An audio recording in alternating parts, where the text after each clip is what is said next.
The international community has issued Zimbabwe with a sharp warning. Hold free and fair elections or face a cold shoulder in its desperate bid for even more financial aid as it tries to clear its massive $14 billion debt.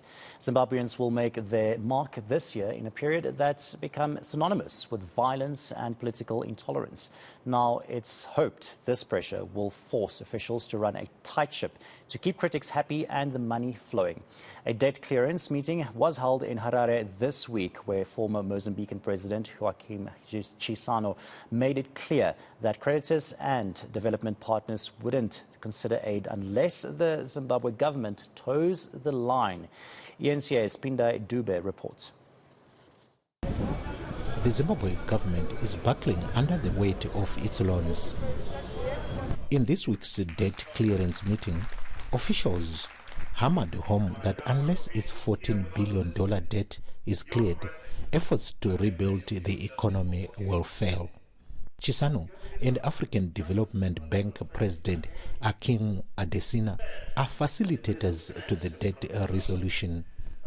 I also had consultations with the SADC group of ambassadors and representatives of the Bretton Woods institutions, notably the International Monetary Fund and the World Bank.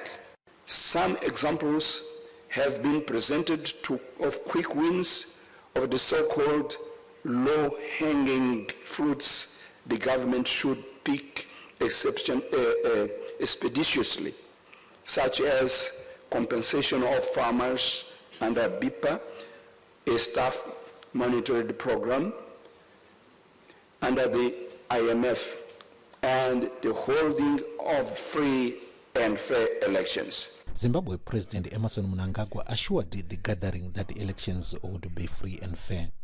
Zimbabwe will conduct free and fair elections this year, because I'm told each time I'm in contact with the diplomats, they ask about free elections. They are going to be free, and they've always been free. Africa Development Bank Akin Adesina echoed that the call to write off the country's debt for the good of the people would have been shouldering the massive debt burden.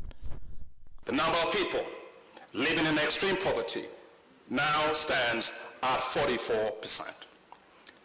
The people of Zimbabwe have suffered enough. Two similar gatherings are scheduled for March and April. Pindai Dube, Harare.